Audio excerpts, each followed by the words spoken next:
Hey there, Chart Geek here again today. I'm going to be running down the August 15th, 2020 week of the Hot 100. Mostly, we're going to be looking at the debuts, and we're actually going to be reviewing them. We're going to be discussing how good they are. Uh,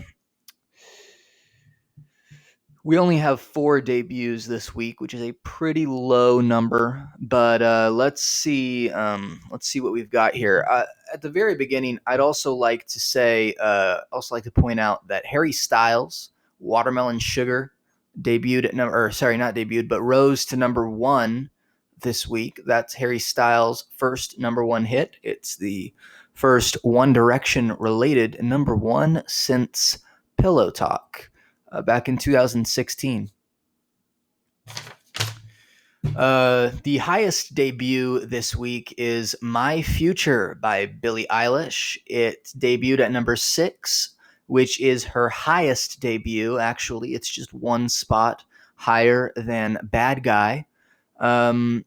Below My Future is at number 19. We have Move Ya Hips by A$AP Ferg featuring Nicki Minaj and Maiden TYO. This song was at one point expected to debut in the top 10, possibly even the top 5, maybe even in some wild version of Reality being a number 1 debut. But unfortunately, it looks like, unfortunately for Nicki Minaj fans, it looks like a lot of the sales manipulation that they tried to use for Move Your Hips, it looks like a lot of those sales fell through.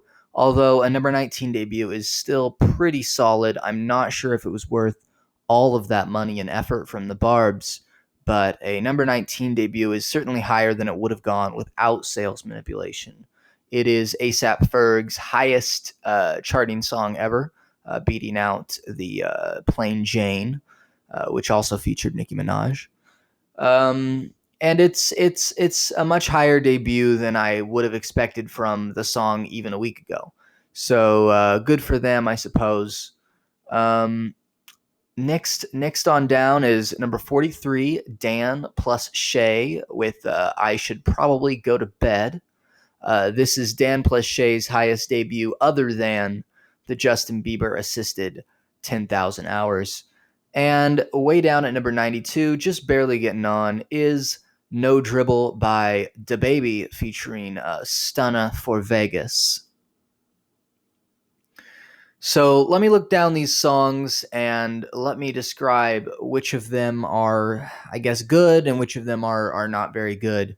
I would have to say that for this week, because there's only 4, just so happens to be, I would put the order of quality in the exact same order in which they debuted. So my favorite song of this week would be My Future by Billie Eilish. The intro is, it's the slow intro, but it sort of pulls you in. And then it's got that beat change midway through, and it just makes it that much more groovy and alive of this beat because of the the minute and a half of sort of slow build up that led up to it. I would say it's on par, probably even better than her Bond theme, and possibly better than her Golden Gate song that she did. I can't remember the title for the moment, but probably on par with anything she's released since her debut album. Moving down, I would say Move Ya Hips, another very solid track. Everything about this song comes together well. The beat, the hook, and especially the flows and the voices that both Ferg and Nicki Minaj do.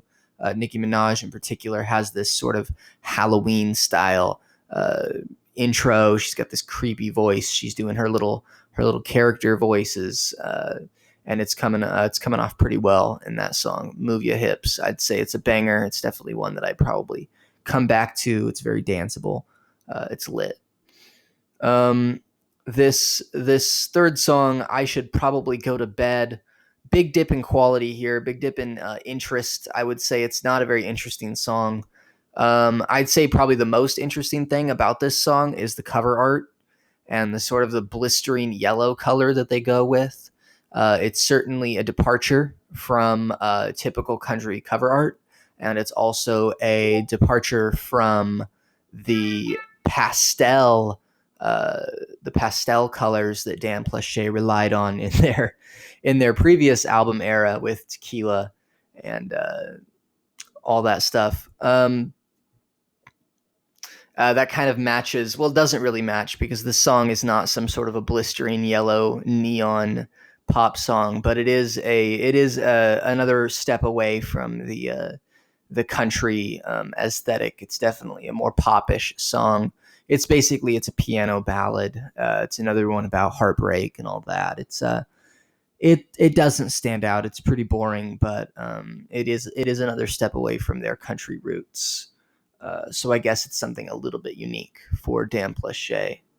Um, and then lastly, the least memorable song, lowest quality, I would say, is "No Dribble" by DaBaby.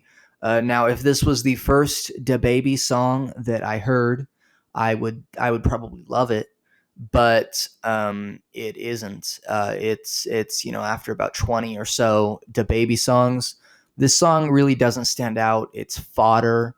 It's just another track. It's fine. It's definitely good to put on for the background, but like I said, it's fodder. It doesn't stand out, um, especially in comparison to the previous DaBaby featuring Stunna for Vegas track, which is called "Really," and it's off of Kirk. That song really is just way better. The beat is more memorable and unique. DaBaby has DaBaby feels more lifelike on it, and Stunna for Vegas is also more memorable on "Really." So I would say "No Dribble" is probably the least my least favorite of this week. That's about all I'd need to say, I guess, to put in my work for the reviews. Got to review these tracks every week, I guess. I guess I can kind of see why some of these other YouTubers are so grumpy all the time because a lot of these songs, it's just hard to come up with something in particular to really say about them. You have to sit and dwell on these songs rather than just let them play. If you're going to try to review these songs, if you're going to try to say something about these songs other than, oh yeah, well that's that DaBaby song. I guess I kind of have a better understanding of the that exists, which I thought was just sort of snarky and annoying. But yeah, I mean, a lot of these songs, they're there to listen to, but it's kind of difficult to come up with something to say about them. But there you go. That's my ranking of these songs. Best is the highest debut, and the worst is the lowest debut. So there you go.